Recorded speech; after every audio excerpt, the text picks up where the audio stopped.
Hola amigos, je vous souhaite la bienvenue dans cette vidéo espagnol pas à pas. Vous vous demandez probablement comment s'améliorer rapidement en espagnol. J'ai la réponse pour vous, mais c'est juste après ça.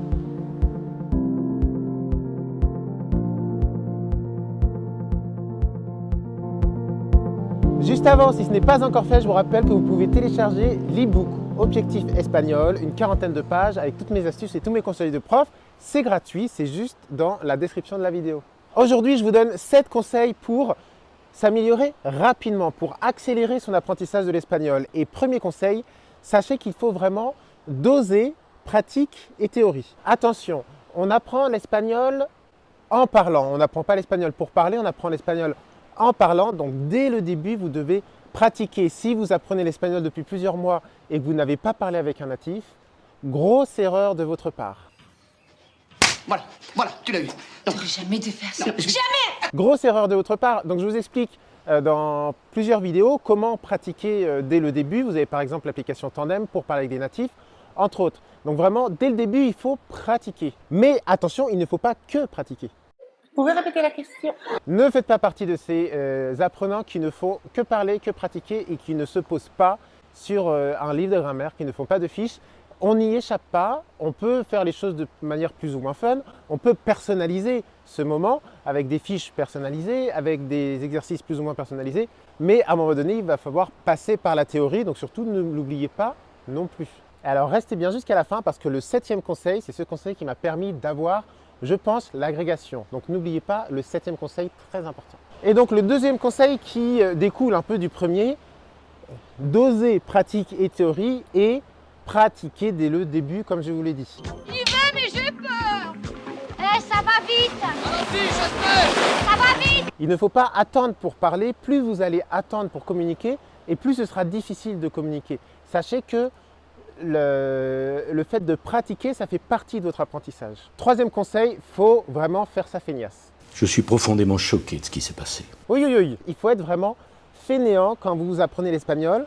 Il faut apprendre de manière passive, d'accord? Donc comment apprendre de manière passive? Avec la lecture, avec la musique, avec les films, avec les bandes annonces. Vous pouvez traduire des chansons. Donc apprendre de manière passive, c'est apprendre en s'amusant. Je vous le répète très souvent sur cette chaîne YouTube. Mais aujourd'hui, s'il vous plaît, mettez pause sur votre vidéo et faites la liste des choses fun et des choses que vous faites pour apprendre de manière passive. Si vous n'en avez qu'une ou si vous n'en avez pas, grosse erreur de votre part. Un autre conseil très important, ce n'est pas un conseil seulement pour l'espagnol, c'est un conseil dans la vie en général. Si vous voulez vraiment atteindre votre objectif, prenez les bons outils. Donc avant de choisir un outil, posez-vous, allez voir les commentaires, allez voir les avis sur Google, allez voir vraiment pour savoir si c'est le bon outil. Si vous partez avec le mauvais outil, vous allez vous décourager et vous tirez une balle dans le pied avant même d'être parti. 6e conseil, depuis la Costa Brava, ahora estoy en la Costa Brava, en España, en el norte de España. Et le 6e conseil, super important, croyez en vous. Ayez confiance en vous. Il faut vous imaginer vous-même grand quand vous apprenez l'espagnol. Ayez confiance en vous parce que votre confiance en vous va vous permettre d'aller beaucoup plus loin, d'être super efficace en cours. Je vous rappelle, il faut choisir de bons outils pour apprendre l'espagnol, mais je vous rappelle que votre meilleur outil pour apprendre l'espagnol, c'est vous. Donc, chouchoutez-vous et ayez confiance en vous. Et alors voici vraiment le 6e conseil. Je ne sais pas ce que j'ai fait, je me suis un peu planté dans mes calculs. Recréer l'immersion linguistique à la maison. Ça, c'est un conseil que je vous sors à toutes les sauces, mais c'est tellement important. La première chose que vous faites en vous levant, c'est quelque chose en espagnol. La dernière chose que vous faites en vous couchant, c'est quelque chose en espagnol. Et enfin, le 7e conseil, celui qui m'a vraiment, je pense, permis d'avoir l'agrégation. Au moment de l'agrégation, j'ai une amie qui s'appelle Laura, avec qui on a passé les concours avec d'autres amis. Mais je me souviens d'un moment où cette amie m'a montré comment elle faisait ses fiches. Et là, on va plus sur du bachotage, plus sur la théorie, mais c'est tellement important la théorie aussi. C'est très important de faire des fiches et de faire des fiches personnalisées. Et moi, j'ai vraiment compris ça au moment de passer l'agrégation. Donc, c'est un concours pour devenir enseignant. Au moment de passer le concours, j'ai compris que si je voulais aller plus loin, il fallait vraiment que je fasse ces fiches. Je les faisais déjà, mais je les faisais mal. Faites des fiches personnalisées. Et avec ces fiches personnalisées, vous allez vous concentrer sur les fautes que vous faites vous. Parce que moi, je parle pendant des heures sur cette chaîne YouTube et parfois, je dis des choses qui pour vous sont évidentes. Donc vraiment, prenez des fiches et notez uniquement les erreurs que vous faites vous.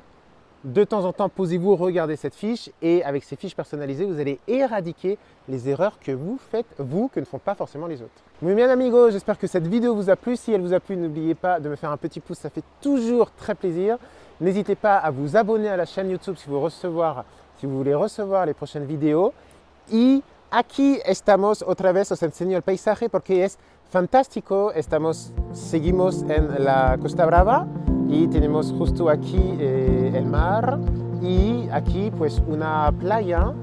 No estamos en la ciudad, estamos en una urbanización. Una urbanización en espagnol, c'est un lotissement, c'est un quartier résidentiel.